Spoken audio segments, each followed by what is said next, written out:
Thank you very much, Dave. Well, a really frustrating afternoon again up in Rotherham. The hunt goes on for a win there. Another 26 years. Hopefully we won't have to wait that long. But yeah, just as Matt said, not quite at the races today. Yeah, it was just another frustrating afternoon. It wasn't a game of, many chances, but I think it summed up. Rotherham kind of took one opportunity in the second half, and then we had a really good opportunity late on, and we just weren't able to put it over the line. I mean, Jordan, it was such a close game. It was kind of a moment of maybe a lapse in our box, and then really just didn't drop for us at the end in their box. Just wasn't to be.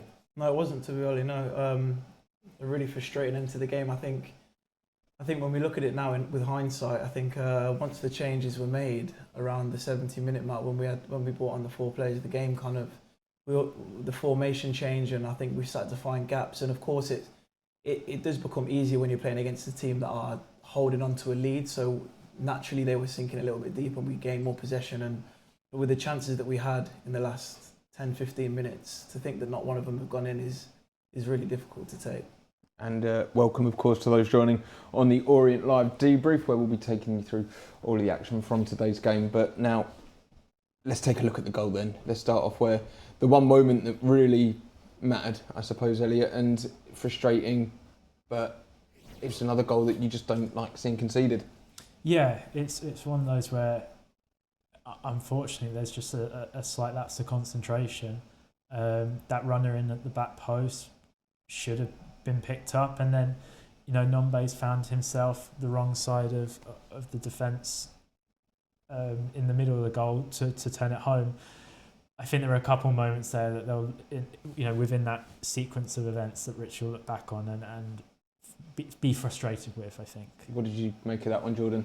Yeah, I think he runs off T-backs there on the left hand side, and then I think he heads it across the goal, and I'm not too sure. It happened so quickly. I don't think Bex has enough time to get in front of him, and you can flip it around and look at it from the striker's point of view. It's one of them where he's in the right place at the right time.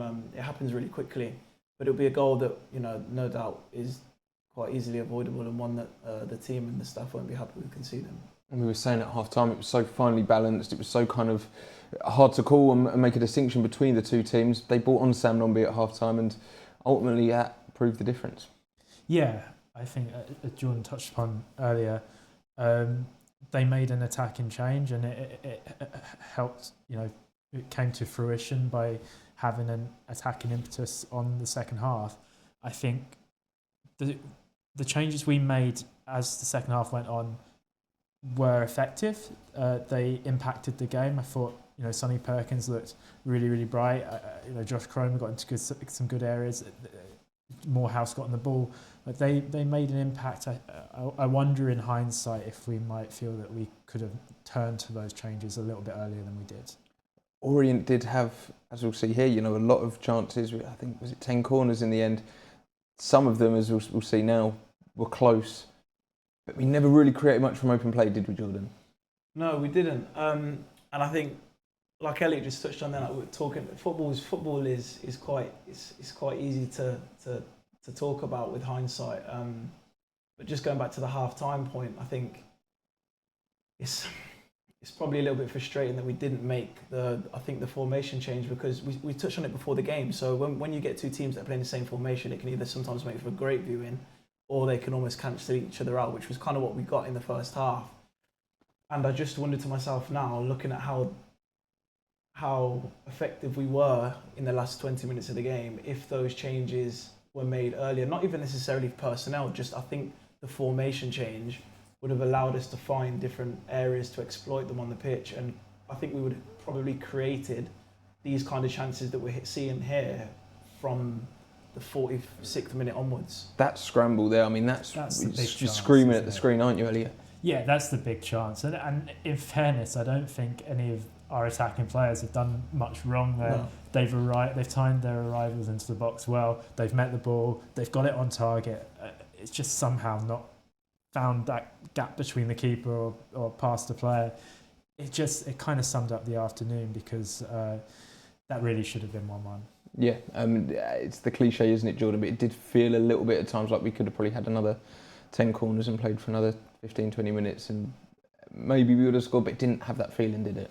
Yeah, no, it didn't. It was. It's unfortunate. Sometimes you do get that feeling in football where, you feel like you could be still playing tomorrow, and we're not sure that we'd get that goal. And then there's games where, you feel like you could have walked off the pitch and you win 4-0. You could have had 10. But today was one of those days where I don't know. I just feel like we spoke about it before the game. If you're not fully at it, and it comes back to a team that were a place above the bottom place in the league, and you can lose to any team in this division if you're not at it for 90 minutes. And the first half, if we had played how we did with the intensity that we did in the last 25 minutes of that game from minute one, I think we would have won today. I think quite comfortably actually, because I don't think Rotherham offered much at all, in fairness. So yeah, I think once we get to the end of the season and we look back at games, I think this will be one that we look at as it's definitely got away from us. I think that'll be the frustration there. You're talking about the tempo. We just didn't find a way in that first 70 minutes to make the games on our terms, because we know what we're capable of, and we're a very good footballing team. When we put it all together, I think it became a little bit too much of a scrappy affair, a battle out there, and we maybe just didn't get our foot on the ball enough to try and open up the defence rather than trying to play through it. Sure, and I mean, there's not much to take from that game really, from the 90 minutes, especially not in the first 45. But if you're Richie and the coaching staff looking in retrospect at that game, what do you take from today's performance? Ironically, I actually think that the first 45 is where you can take a lot from, because like Elliot was saying then, I think, and we mentioned at half time, I think there was too many turnovers too quickly, and that's down to composure. And I think the boys just need to almost settle down. We speak about TJ a lot in terms of the way he's very, very, very, very calm. I mean, sometimes maybe too calm, but he has that calming presence. And I think in the first half we were seeing the boys were probably giving the ball away too much, too often and too quickly. And sometimes you need to make that first and second and third pass and make Rotherham run more and get a few switches of play in and tire them out. And then gaps will appear because they're down at the bottom of the table for a reason. They haven't been winning games. They haven't been playing great. So I think sometimes when you play against teams like this, there's almost that like feeling where every attack needs to be a goal and we rush to the goal, whereas there wasn't enough composure, I think, in the first half. And then, as you see in the last 20 minutes, Rotherham got a bit panicky and ironically, we actually then had some composure. We were getting a lot of play around the box. We were switching them side to side. Then the crosses were coming in. Then the chances were presenting themselves. Whereas in the first half, I think, we'd get the ball and try and break a line too quick and they'd intercept it. They'd do the same and and it was just too back and forth. There wasn't enough composure. So I think debriefing the game as a whole, I think the first half is actually where you can pick out a lot of things that we can improve moving forward into next week. Well, we do move forward straight away. So another week on the training pitch, thankfully. There's not many Tuesday night games at the moment. And then it's another away game, though, and another tough one, Lincoln. It's a home game. Thank you. No, I think if you're trying to pick positives from today, I think it will be that the substitutes that did come on made an impact on the game. It might not have led to the result we wanted. We might not have been able to put the ball into the net, but they had a positive impact on the game. And so it just gives Rich, it would have been a disaster if they'd come on and completely unaffected the game, and not made any impact at all. Richie has a few headaches to have, going into the next game. He has a few players he can turn to switch to freshen things up if he feels he needs to. There's a couple more players banging on the door. That's at least something positive to take away into next week. Certainly is. And then that home game, of course, thank you, Elliot, is against Lincoln. They've just beat league leaders Stevenage today. They'll be high on confidence and they almost feel a bit of a bogey team in recent seasons. But what better opportunity to go out and get back to winning ways? Yeah, absolutely. I think that the lads are really good at the staff are really good at debriefing games, picking out things that as a collective we need to improve on, and individually the players can improve on.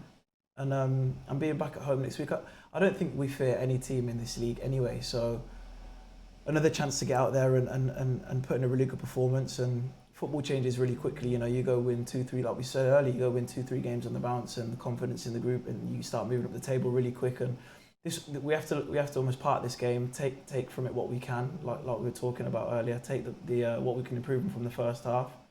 Like Elliot said, the subs made a really good impact today, and that's something that Richie's big on. He wants his subs to influence games when they come on, and I thought all of them did. I thought they were really good. I enjoyed Jack's performance. I thought Sonny was really good.